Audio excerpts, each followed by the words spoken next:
The transaction is funded by people, it's diligenced by people, it's documented by people, and afterwards people run the companies. So it's literally all about people, right? Like every single seat is for people. Hello, everyone, and welcome to the Investing City podcast, where the goal is to get better at investing, business, and life. Thank you so much for taking the time to join us. It really means a lot. Without further ado, enjoy this episode. Today we have the privilege of interviewing Brent Beshore. Brent founded a company named Adventures in 2007 with the goal of creating an organization that allowed him to do what he loved in places he enjoys with people he admires. Now, 12 years later, I would say that has been a success. Adventures is unlike any other private equity company I've come across, except maybe Berkshire Hathaway. And you can kind of think of Adventures like a mini Berkshire Hathaway. Their goal is to buy family-owned businesses with 2 million plus in owner earnings and then just hold them.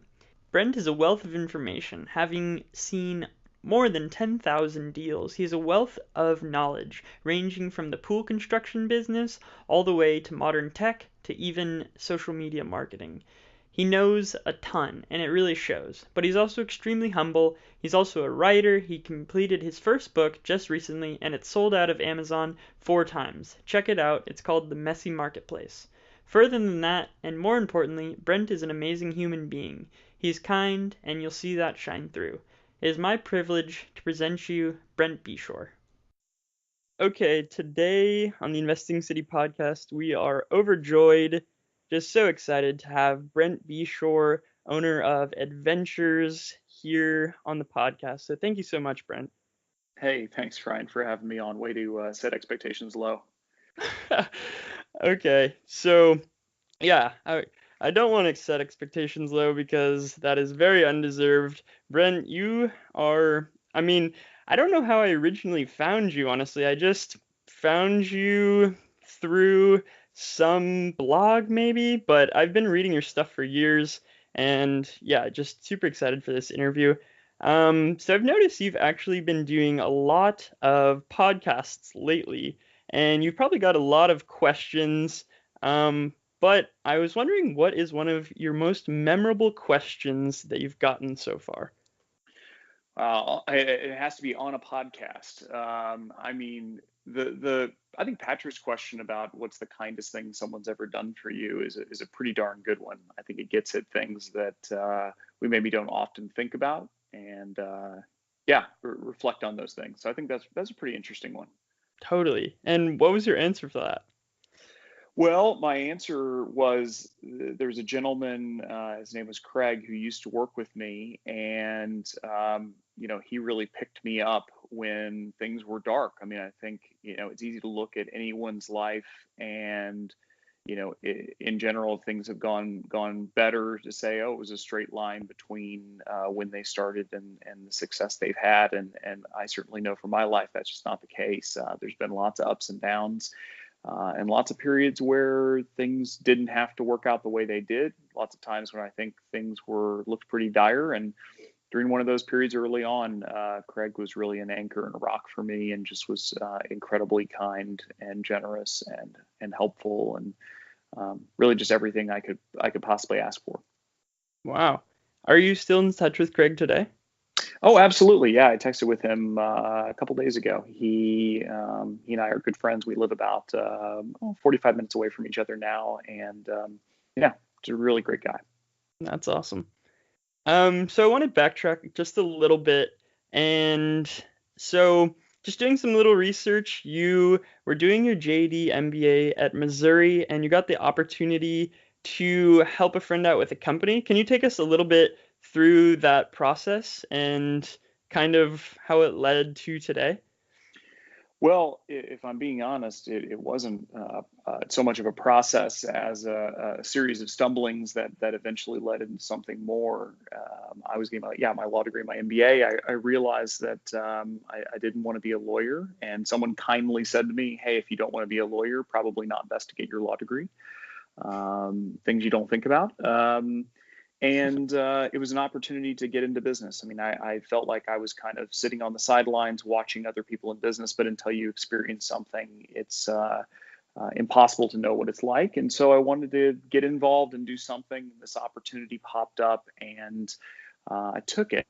So that being a first-time startup with two first-time founders, and it being turns out a pretty challenging business model, the business didn't go great, and that led though into starting another business that went better, and then starting a series of other businesses, and then eventually buying a business that I joke that I fell backwards into private equity. I was doing private equity before I realized there was an industry called private equity. So.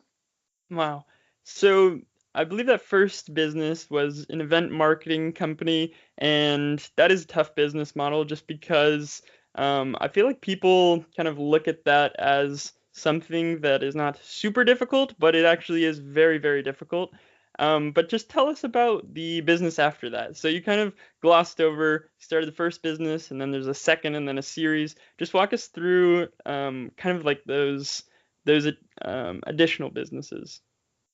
Well, so we, through the event marketing company, had worked with a couple ad agencies, and we knew that the ad agencies were getting paid way more for what looked like a lot less work. And I think in business, when you see somebody who's getting paid more for doing less, that's probably a pretty good signal that maybe their business model is better than yours, and or maybe their area of expertise is different than yours. And I think that's an important distinction. There's a lot of things that look easy on the surface, that when you get into them are far less easy.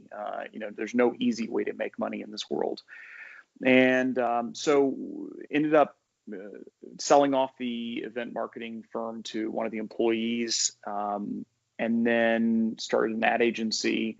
And we, frankly, combination of, dumb ambition, blind luck, and, adopting a technology that allowed us to get into making 30-second commercials that looked of national quality that cost a lot less. And so we were, early adopters of technology in a space that at that time, so this is 2000, 8 and 9, was desperate for some cost reduction for very obvious reasons. And so it allowed us to pick up some big accounts that we never would have had access to any other way, and allowed us to grow the firm fairly quickly. That spawned a number of sort of bolt-on firms around the core ad agency, research firm, a software development firm, and then really spun out those video assets into a film company. And it was a wild time.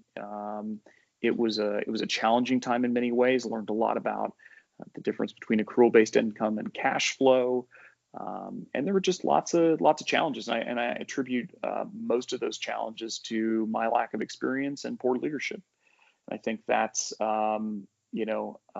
hitting my face on the pavement repeatedly has been a kind of a theme of my life, and I try to avoid it, but it happens. And I think that how you end up dealing with that is really a key to whether you move forward or not.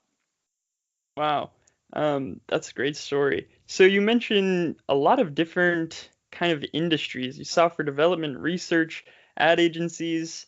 What is kind of or at least at the beginning, what was your idea of researching an industry? Because I know adventures is very diverse right now, a lot of different industries. So how do you think about researching an industry, and how has that kind of transformed since you started out in business?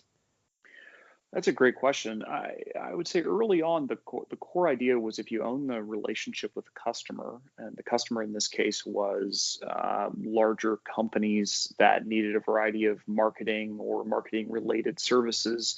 And at that point, you have the question is, do you build it or buy it?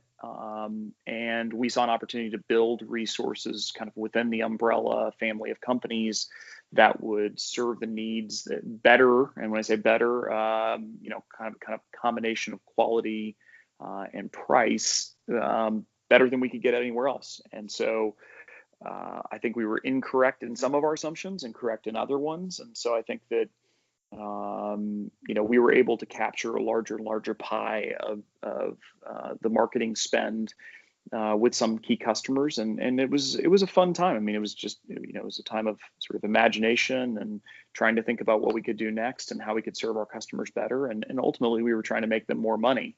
And I think that was maybe the challenge that I saw with that business model, and one that I think, we've kind of carried into today. If I'm going to link, what did I learn then to what do we know now, which is the causality between what we were doing and what our clients perceived to be the result was pretty tenuous. I mean, we would, what we felt like, do great.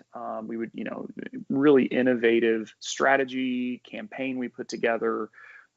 We would have metrics to back up that we felt like things were going really well, and the customer would just be very disappointed. Their expectations were, a 10, and we came in at an 8, and they thought that we had failed them. And other times we would, frankly, behind closed doors, we would say we didn't do a very good job, and the customer would come back raving about how successful it had been and how excited they were. And we felt like maybe we did a 3 or a 4 out of 10, and I guess their expectations were a 2.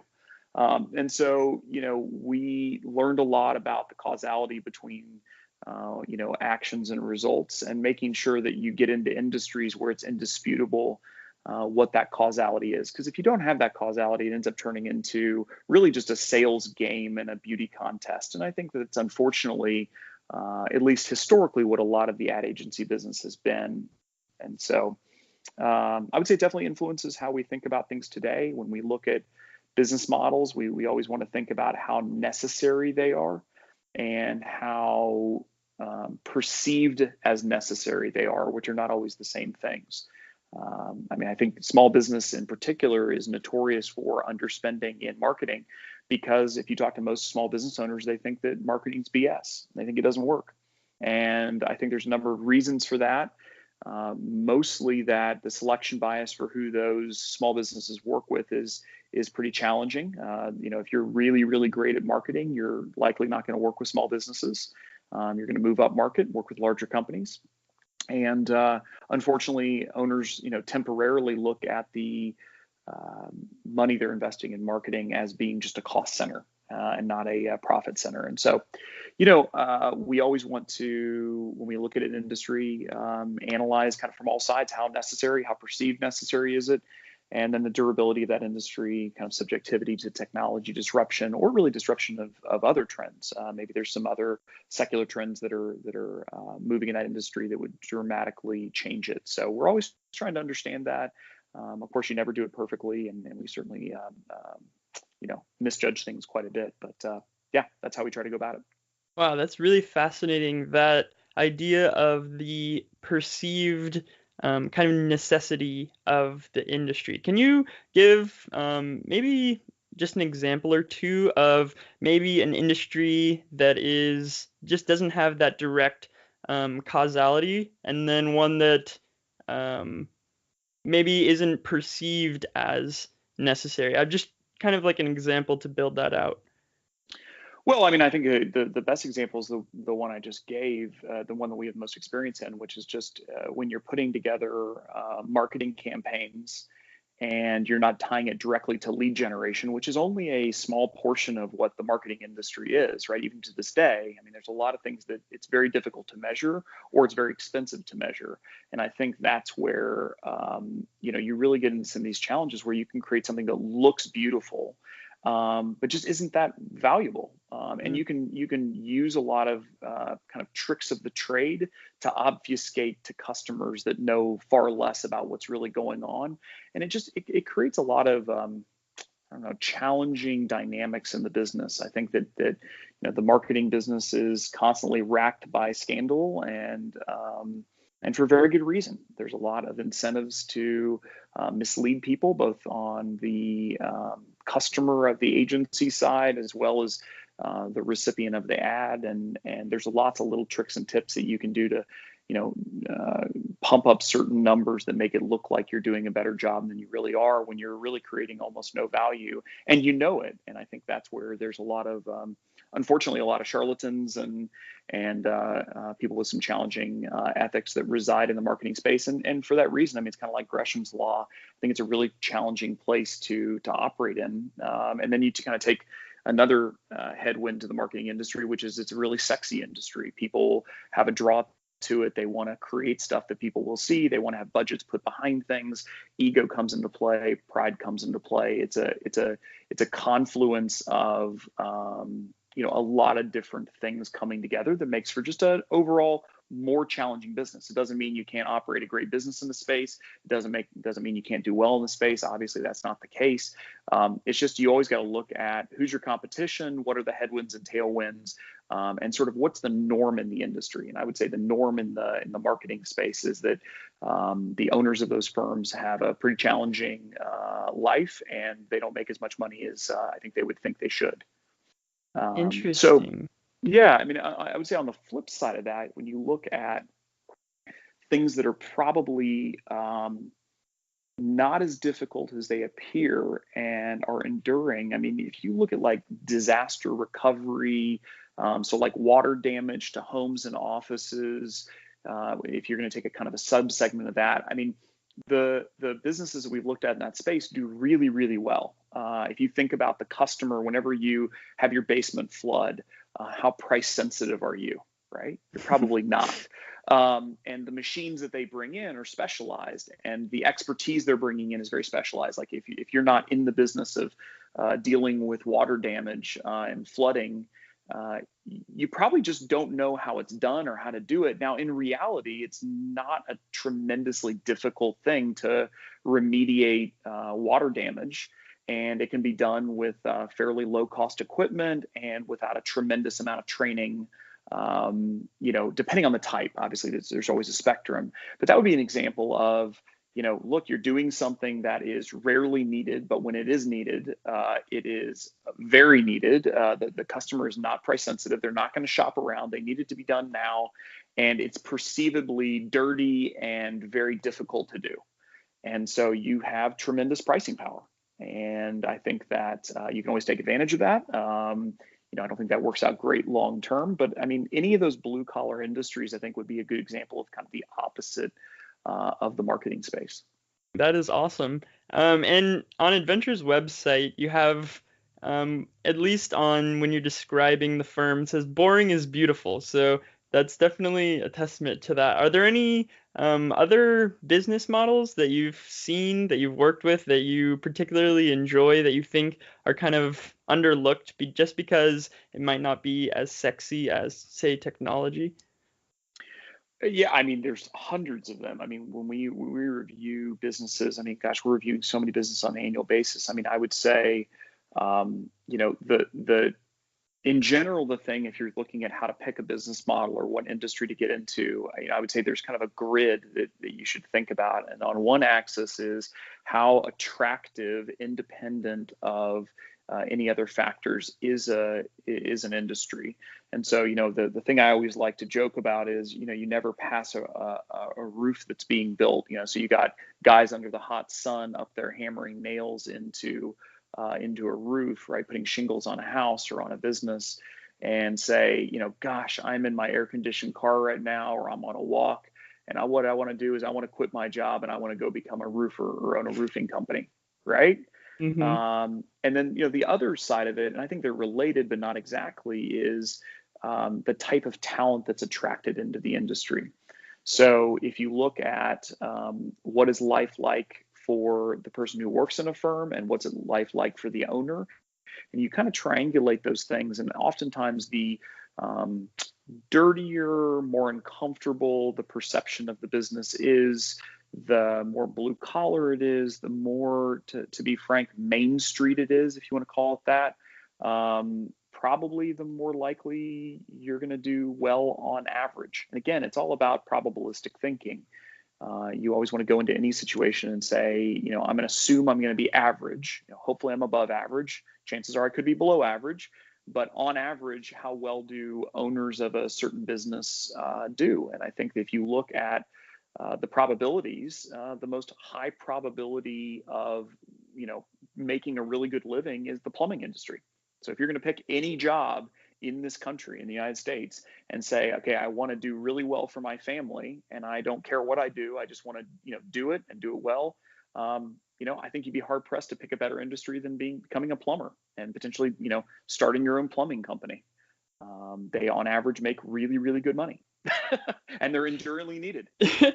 It's so funny that you mentioned that because just this past week I was with my family in New Zealand and we're walking along kind of the waterfront there in Auckland and I'm with my aunt and I'm like, "Hey, you see that house, like that gigantic house over there? Like, do you know anybody, like, do you know who lives in that? Is like some celebrity?" And she's like, "You're not gonna believe it. Actually, this guy started a plumbing company and now he's just like the king of Auckland." And I'm like, what on earth? Yep. So, Yep. I can't tell you how many. Well, let's put it this way: when you go into outside of big cities, the chairmans of the country club and the people who are the pillars of the business community are usually not doing sexy technology, marketing, film, restaurant, like the stuff that you'd be just naturally attracted to. They're doing something really boring and they're providing a great function to their customers, and their customers love them, and they're anchors of the community. Their employees they treat really well, and they do quite well for themselves and their family. And I think that's the hidden secret in plain sight, is if you look around you, you can see who these people are. And of course, these people by definition too are not going to be flashy with how well they're doing. Most of the people that I know that do really well in that space, drive 10-year-old cars and have nice houses, but nothing extravagant, and give a lot away. And I think that's what maybe life's more about. totally. And I would just want to touch on something that I think is interesting. Like, do you think most of these people in maybe an unsexy industry, do they kind of fall into it? Is it like a family business? Because, kids coming out of school, you don't like, oh, I want to sell aglets, those plastic things on the ends of a shoelace. Like these really esoteric industries, how do most of people like navigate and find their way into them? I think if you own a plumbing company, you start off as a plumber, unless for some reason your family owns a plumbing company in which you probably apprenticed and became a plumber or acquired a lot of the plumbing skills yourself. So yeah, I mean, I think a lot of these family businesses, they are passed down. I think that becomes more challenging the larger the company gets. It's almost like the family, in some ways, as far as longevity, experiences the pains of success. If you have a small company and you can transition it just because of the sheer size of the numbers far easier to family members or employees or both, some combination, than if you have a much larger company and the numbers get bigger and very few people have access to capital. We there's sort of this meme going around that money's a commodity. There's the money, the world's awash in capital. I can tell you, we work in Main Street America, and that may be true in New York and hedge fund circles. That's certainly not true in Main Street America. If you ask most people, in fact, I saw something the other day that said 75% of families can't come up with $10,000 if they needed to. So if you look at that and you say, okay, you're taking out giant chunks of the population, and we're not even talking about $10,000, if you have medical expenses, we're talking about, needing to come up with millions of dollars to do a buyout of a company. It's just not going to happen. So, I think that's where you look at how these businesses came together, and they're usually either the person started off in the space and then grew something, organically over a long period of time. These aren't high growth startups. These are steady as you go, make a good living, type opportunities that then end up becoming, compounding and becoming bigger, and or you maybe took it over from your parents and grew it, after that. We've seen plenty of that as well, second, third generation, and those are beautiful situations too. That's awesome. So I kind of want to transition into more of your day to day, so adventures. For I would be, I mean, just to start off, how did you come up with the name of Adventures? Well, we've always looked at life as an adventure, And I think that the name certainly was an outgrowth of that. I mean, we also started off in the marketing advertising space, and so it's kind of a play on that. And over time, I mean, it just kind of stuck. We started calling ourselves that, and then we ended up eventually buying the hack domain, which is we put the dot in our name because we figured why not. Which still confuses people.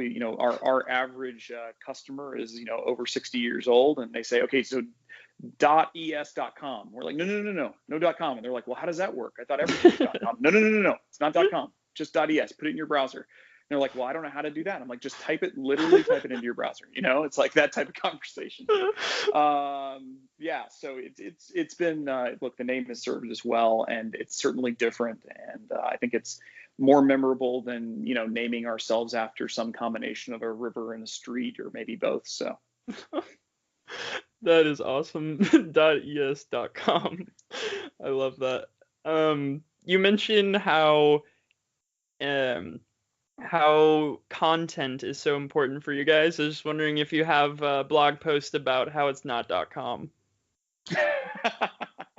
We do not have a blog post about how it's not .com, but that actually we probably should do that. That would be helpful for people. I guess usually it'd be hard. Usually we can get over it in fairly short order if they'll just follow some directions. But yes, I agree. That's awesome. But speaking of content, that's how I found you. And how do you guys what is your kind of process nowadays for creating content? Because there's so much content that comes out of adventures, and you just released a book, The Messy Marketplace. Go buy it on Amazon, even though there probably aren't any left, because I know they were selling so quickly that you guys actually had to do another print run, or kind of tell me about that. Yeah, the book has been an interesting experience. We have been blessed with far more sales than we expected, and so yes, it has gone in and out of stock, I think 4 times at this point with Amazon, and we're trying to get Amazon to optimize their algorithms to be able to stock the book appropriately, but it's so far it's not happened. We actually finally got back in stock this past weekend, and then went out of stock within 6 hours. So it's awesome though. I mean, people, if you look at the book, so the book is The Messy Marketplace. It's about the reality for both buyers and sellers, what that process of buying a company is like, right? We just try to pull back the curtain. It's the amalgamation of thousands and thousands of hours of conversation over the years, and we've looked at over 10,000 businesses, and so we've taken all of that and tried to condense it down into as dense a format as we possibly can have. And when we first thought about doing the book, we weren't even going to publish it. We were just going to use it for our purposes. And I can get back into your original question is how do we think about content? How do we come up with ideas for content? And it's pretty straightforward. We always just try to have a conversation at scale. So when we see something coming up again and again and again in conversation, we say, well, gosh, why don't we create a piece of content around that so that we can have that conversation with the person and they can come sort of prepared with the hour, 2 hour, 5 hours of conversation that we would like to have with them, so we can kind of jump ahead and save everyone time. And so the book for us is the first 5 to 7 hours of conversation that we want to have with any seller. And I think it's really helpful for what we call the helpers as well, the lawyers and CPAs and wealth advisors who are helping the seller to create the transaction and helping them after and before, right? And so I don't think properly understood that and what the demand would be like for that, and it's been a pleasant surprise. And we're hoping that people enjoy it. The feedback we've gotten so far is good, except for I think a couple people have said, this is pretty 101 stuff. If you're in the private equity industry, this is not gonna, you're not gonna learn anything new. And what I would say to that is, technically, I think that's true. Hopefully the book has a lot more of the emotional and the people side of it in it than I think would be expected. And traditional private equity just doesn't put much weight to that. But, separate from that, I mean, we wrote it for people who've never done a transaction before and who need to be walked through the basics. I mean, it's not complicated. And once you understand it, it's pretty straightforward. It's just there's not any resources out there that Mm. that had said it. And so again, like, how do we create content? How do we think about it? We didn't see anything out there in the marketplace that answered our questions, and we couldn't use it, so we created the thing that we wanted, That's and that's awesome. it. That's awesome. So, one thing you just mentioned how it's very kind of people intensive, the emotional aspects. Can you kind of walk us through just like a preview of the book in those instances and just how you think about that? Yeah. Well, so let's maybe take a step back and talk about what are companies. So companies are created and owned by people and are collections of people for the purpose to serve other people. And they are found by people, the relationships are built between people, the transaction is created between people, the transaction is funded by people, it's diligenced by people, it's documented by people, and afterwards people run the companies. So it's literally all about people, right? Like every single seat is for people, and people are messy. I'm messy, you're messy, right? We've all got our stuff. We're a kind of a hot mess of self-interest and pride and ego, and we like to deceive ourselves, right? And so when you take a group of messy people and you tack on other messy people onto that process, and it's being bought by some messy people, that's what you get is the messy marketplace. And I think that you have to go into any situation and realize that it's the people that are going to make it messy, and just try to go in with grace and forgiveness, and assume the best, trust but verify. I mean, a lot of these cliches are cliches for a reason, because they're true. And I think that's that's what we try to capture in the book. Hmm. And okay, I love that a lot. But I want to talk a little bit about kind of from your perspective when you are buying a business, a little bit of the due diligence process. So I've heard that you have a 22-page checklist. Can you just tell us a little bit about that? Yeah, well, actually, the 22-page checklist is in the back of the book. Ah, So we perfect. were completely transparent and said, here's the checklist. And we've honed it over a decade of doing this, and we figured, why not share it with everyone? So if you're interested in what the checklist really is, it's in the back of the book, like verbatim. So, in terms of the types of questions we ask, I mean, it's really, what do we need to know in order to properly assess if we would be a good fit to buy the business? And I think, it falls in a couple categories. One is what did the owner or executive, the leadership team tell us that we can verify is true? What did they tell us that maybe they didn't realize wasn't true, which happens, right? And then what did they not know to tell us that we found out is true? So we often are co-discovering things about the business with the seller. In fact, I can't remember the last time that didn't happen, that they didn't certainly expect. And we say, hey, by the way, here's reality. Sometimes reality is better than we expected and they expected. And sometimes reality is not as good as they expected. So it really just depends on the situation. But what we're always trying to do is just find where reality is, present it, kind of co-discover it with them, and then all agree on if that allows us to move forward with the transaction or not. And it's always a discovery process. You're always going to find new things. Hmm. And that co-discovering reality, that sounds a lot like just what we're trying to do every day as humans. What are some of your like favorite methods for discovering reality? Boy, one of the things, so the numbers are the easy part, or at least easier part. The hardest part is understanding the people. And I think that's what, finding out who are going to be the important humans to the company, and figuring out what makes them tick and what are their peculiarities and picadillos, and how do they think about the world? What is their worldview?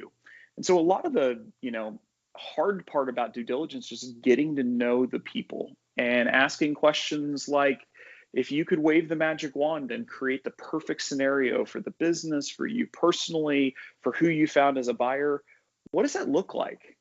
And you'd be surprised at where people go, right? I mean, that's the whole point, is that you're not expecting an answer. You're expecting, you want to hear from them honestly what they think. And you can also, oftentimes find people who will try to tell you what you want to hear. And that becomes pretty clear because later on, the answers to their other questions just don't add up. And so what we tell, sellers and leadership teams is just be honest with us, right? If you're looking for something that you don't think we are, just tell us that, and then we can evaluate if we still think it's worth moving forward or not. And by the way, we'll tell you exactly who we are, and we're not perfect. And certainly we have blind spots, which by definition, we don't see them. We don't know what they are, but we'll be honest with you about what our shortfalls we think are, and then you can evaluate for yourself and see if we're a good fit for you. I mean, ultimately, transactions have to be a win for everyone involved, or it just doesn't work long term. Like a win-lose type situation is just not sustainable. And so we always try to think about how to create that win-win. Hmm. And going off that, earlier in the conversation, you were saying that you've looked at over 10,000 businesses. So if you've been in business about 12-ish years, I guess the math kind of breaks down to maybe 3 a day. So are there any like red flags where you come across a business and you're like, okay, there's no way, just put that in the kind of no pile, just because you're looking at such a high volume? Yeah, so we have filters for sure. And what I would say is, our filters can't be your filters or somebody else's filters, because we have honed what we like, and what we like is oftentimes very different than what another investor would like. So all I can do is speak to what interests us. And I would say, the number one thing, and this may be surprising and may seem obvious, but is we're looking for a seller who wants to sell. And oftentimes people dip their toe in the water, like, oh, I'll just test the market. And we have wasted so much time and money over the years dealing with people who are dipping their toe in the water and not really serious about selling. That's really the first question we always ask, is how serious is the seller? Is there sort of a unified viewpoint of wanting to sell amongst the owners? Oftentimes there's not just one owner. We've had husbands that want to sell and wives who don't want to sell, and vice versa. And it's impossible to create a transaction if the seller doesn't want to sell. 2 million plus in owner earnings, so what really sticks to the owner after reinvestment back in the business. We want a leadership team that for the most part is set and excited about the future. It's got to be headquartered in North America, so we do see some international opportunities. And for us, the market is such a big so big in the United States that it would just be foolish for us to introduce the complexity of international transactions at this point. I mean, eventually we'll move into that, but I think for right now, we'll stay put for quite a while into the U.S. market alone, maybe a little Canadian, depending on how things shape up. But really beyond that, it just comes down to getting to know the people, understanding them, making sure that the deal can be structured in the appropriate way to create that win-win. And I'm trying to think. I mean, from a company analysis standpoint, we want to be able to understand it. So we turn down things all the time because we say, hey, look, there's no way I'll ever be able to know if an oil rig technology in West Texas will be completely obsolete in 6 months or the dominant thing in 10 years. I just have no way to know that. That's just not my area of expertise. So we've got to get into things that are understandable and that we can feel like we can get up to speed on. And so we're oftentimes learning a lot of new things through the process as well. And walk me through kind of your getting up to speed process on, say, maybe an industry that's on the fringe of your competence, but you think you can get there. Yeah, we use the Google a lot. I mean, honestly, we will call people, we will ask, we have a lot of friends of the company and relationships we have, we'll ask people's opinions on things. But for the most part, I mean, I feel like I owe my entire career to Google.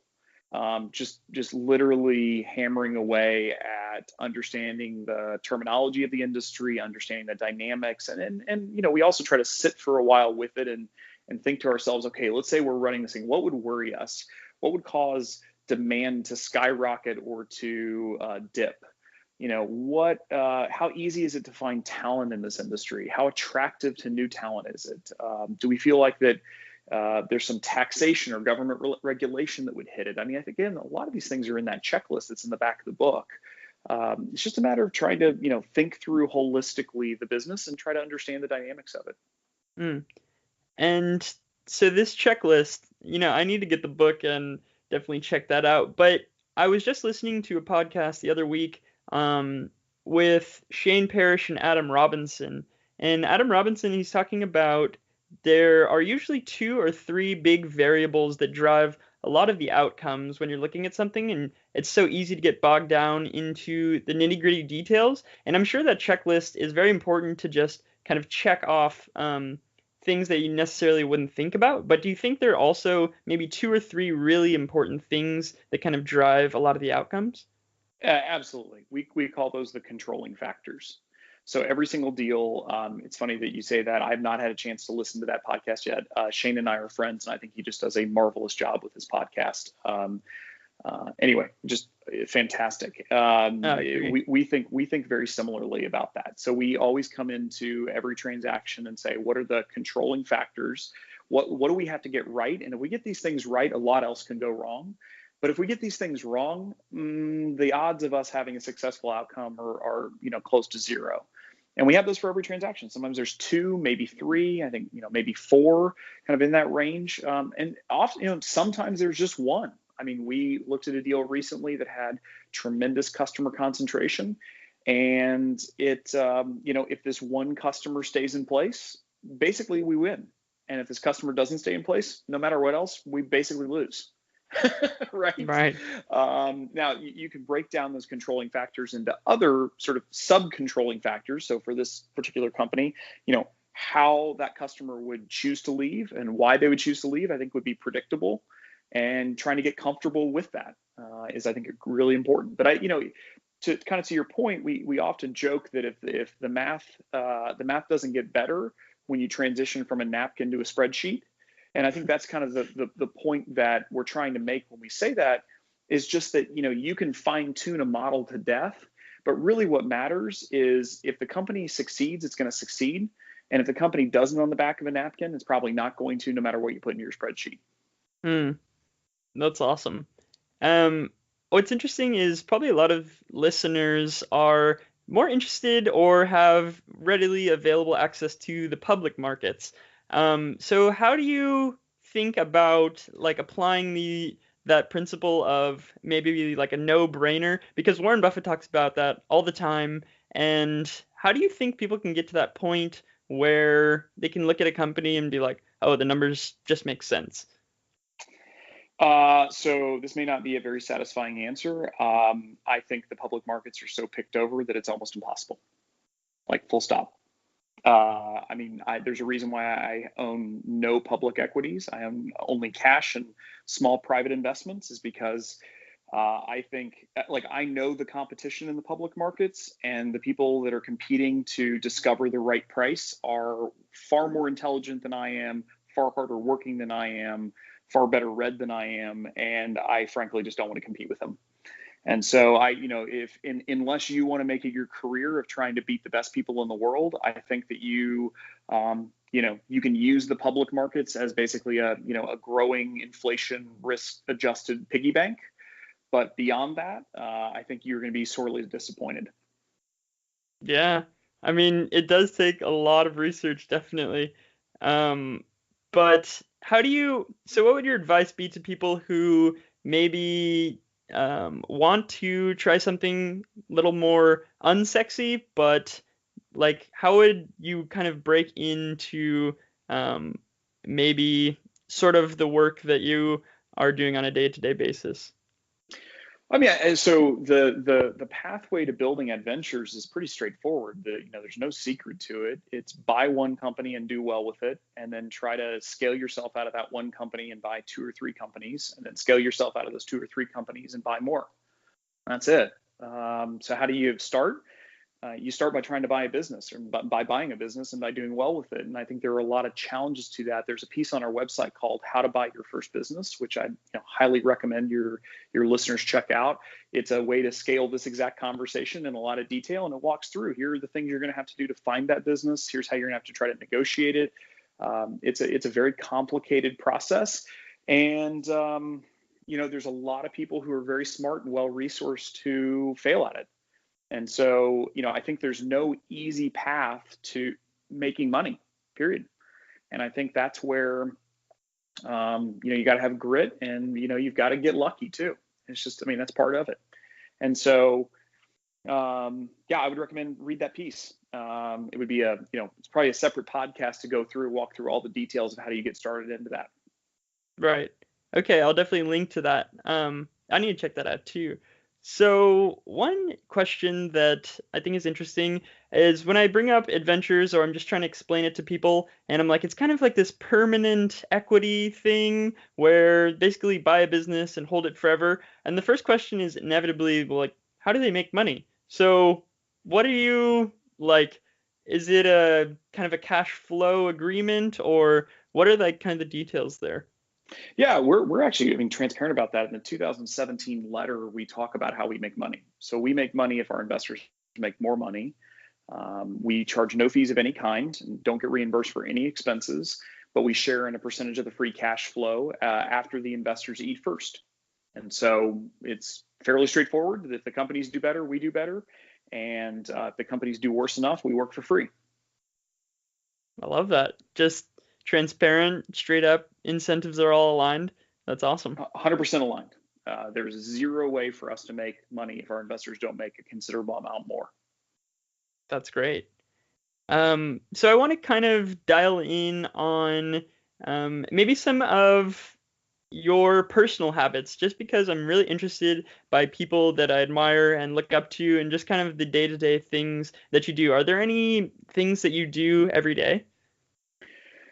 Yeah, let's see here. So the first thing I do after I get out of bed in the morning, usually 5:15, is make a cup of coffee, and I sit and read and pray.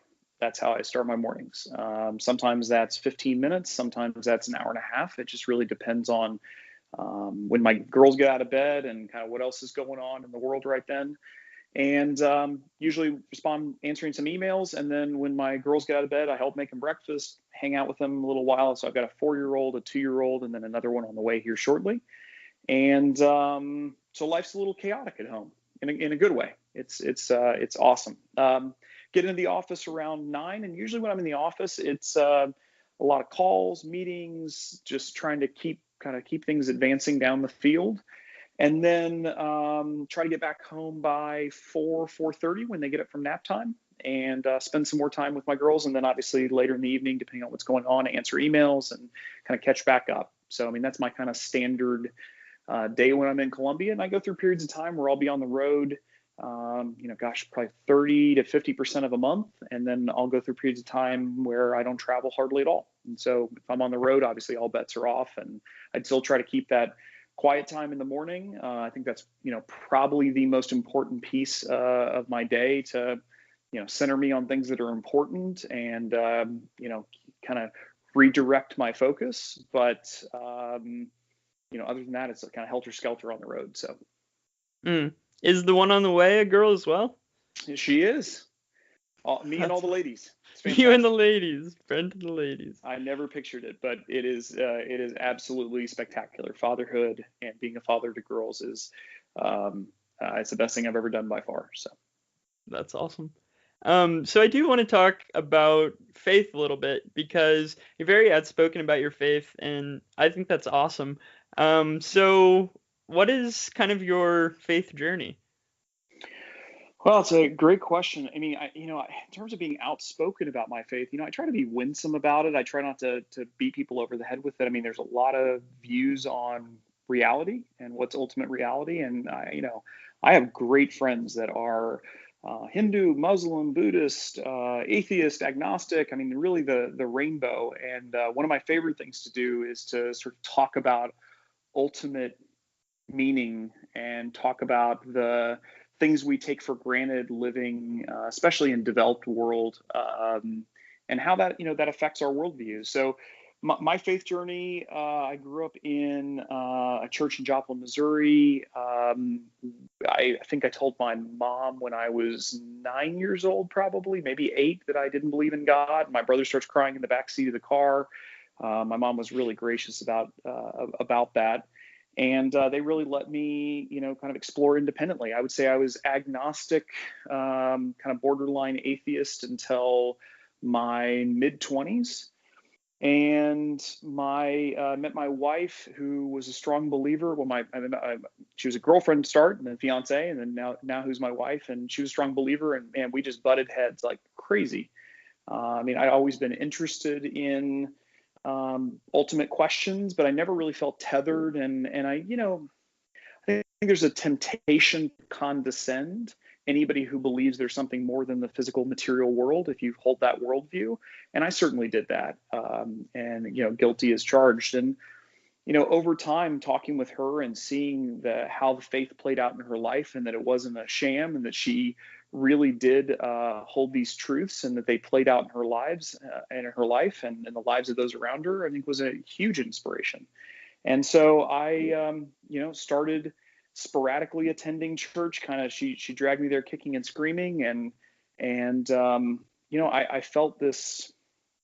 I don't know how to describe it. Existential dread all the time. I was very anxious, and early on, especially in the businesses, it was very tumultuous, and just really felt, like I said, unmoored to anything. And so over time, I mean, I truly believe God called me to Himself, and the more I read, and the more I studied, and the more that I looked at the historical evidence for my faith, the more that I believe that Jesus is who He says He is. And I think the evidence all points to it. And the more that I study the Bible, the more that it is an incredible compendium of things that, if it's not the Word of God, it's the most impressive thing that that many people over a lot of time somehow cobbled together in a way that is cohesive and beautiful, and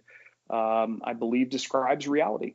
And so now today, I mean, I try to center my life on Christ, and am grateful for being saved, and believe that He is. We're working things out.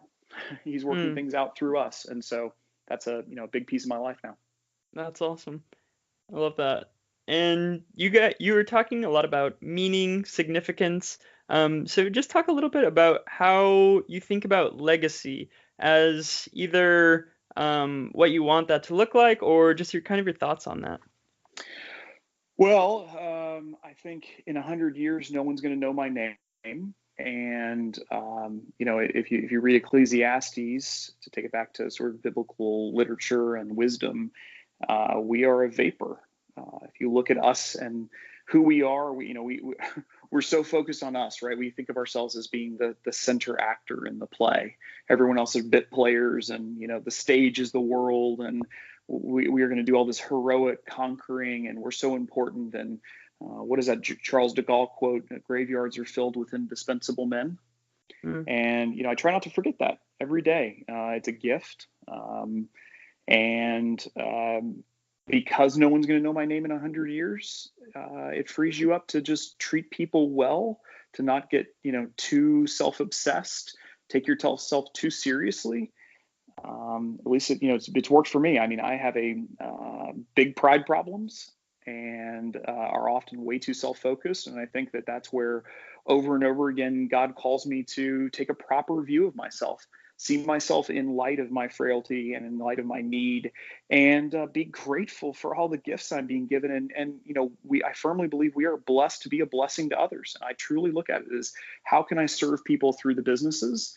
Not just employees, and but also the customers and the vendors and the communities and the families of all the people that are connected to the business. I mean, I think we are called to grow the garden, to encourage flourishing in this world, and yes, if you are able to help achieve flourishing, you will flourish too. And so, is there self-interest in that? Absolutely. Would I prefer to flourish or not? Given the choice, I'd prefer to flourish. That'd be great. And so, I think that by being able to refocus on sort of ultimate matters, it can put small things in perspective. I used to get tremendously worked up over the smallest slight, or if somebody didn't treat me the way I wanted to be treated. I came to this conclusion: no one is ever going to serve you the way you want to be served, ever. Your wife or husband is never going to serve you. Your employees are never going to serve you the way you want to be served. And maybe the question you should be asking is not how can everyone else around me serve me, but maybe how you can serve them and be less concerned with how they serve you. And I think that when I was able to realize that, it just made a massive difference in my life. And look, I backslide a ton, right? And if you catch me, if you're coworker of mine, if you're certainly my family, there are plenty of examples to point to, probably on a weekly, if not a daily basis, that I'm a hypocrite, and self-admittedly so. Right? We're all just trying to do better. So. Mm. Wow, thanks for that. I recently talked to Doug McMillan. We had him on the podcast, who's the CEO of Walmart, and he is a man of really strong faith. And he's talking about how when he's going from meeting to meeting, like he tries to kind of pray, or what he calls pouring out his cup, kind of like taking mentally all the things that he's gone through during that day and kind of just pouring them out so that he can be fully present. Is there kind of like a practice for you like that so that you can keep your faith at top of mind for just like the normal everyday? Yeah, that's a great question. I mean, obviously, he seems like he is way further along in his faith journey than me, so I'll probably give an answer that he would have given a long time ago. But I kind of look at it as praying or recentering God and being two parts. One is intentional, so this is the time in the morning and oftentimes right before I go to bed that I thank God for how gracious He is to me, and I thank Him for all the gifts that He's given me, and for the hardship He's given me, and helping sharpen me and mold me, and at the end of the day, giving all of the praise to Him. Right? So if it's easy to get caught up in successes are ours and failures are somebody else's, and I think that's a really dangerous thing to do with your faith. And so I try to give everything and say, God, you're in control of the failures, and those pass through your fingers, and certainly the successes are the result of the talents and the treasures and the relationships that you've bestowed upon me. And so thank you. And then throughout the day, I kind of, it's almost like praying through the day. So again, oftentimes I don't do this, and I realize later that I didn't, but I will try to pray before meetings, just quickly, just real quick. And it's not a huge act. It's not like something that I don't start meetings with prayers. It's not like, I'm the show of it is not the point. It's just in my head. I'm trying to say, God, give me wisdom, give me a heart to love people, and, bless this meeting. And I mean, I prayed that this morning before this podcast, and I think it makes a difference. Mm. Yeah, the pre-praying, that's awesome. So I don't want to take up too much of your time, but this has been incredible. I want to end on an interesting thing. So I was listening to a podcast of yours, and you were talking about how you were in South Africa once surfing, and there was a great white shark. So the real question is, how did you learn to surf in Missouri? Well, I was surfing. It doesn't say that I was doing it well. So I've only been surfing 4 or 5 times in my life, and every time I've done it is a blast, and I am terrible at it. So I think the whole point is just to get out there and get the snot beaten out of you. And I always come back with areas of my abdomen rubbed raw, and my head is all banged up from where the surfboard hits me. And but I tremendously enjoy it. And it's one of the things that living in Missouri, unless you can get a giant wake from a boat, you're not going to do much surfing here. So it's a good reason to travel. That's awesome. It's been a blast, Brent. I really appreciate it, all the wisdom, and just really appreciate everything. Well, thank you so much, Ryan. It was a pleasure, and I look forward to staying in touch. Definitely. Thanks again for listening. You can find more information at www.investingcity.org, where you can sign up and subscribe for our email newsletter that goes out every Tuesday and Friday. And you can also follow us on basically every social media platform on the face of the earth. And if you're feeling extra generous, please leave us an iTunes review, as it really helps us out. And with that, have a fantastic day.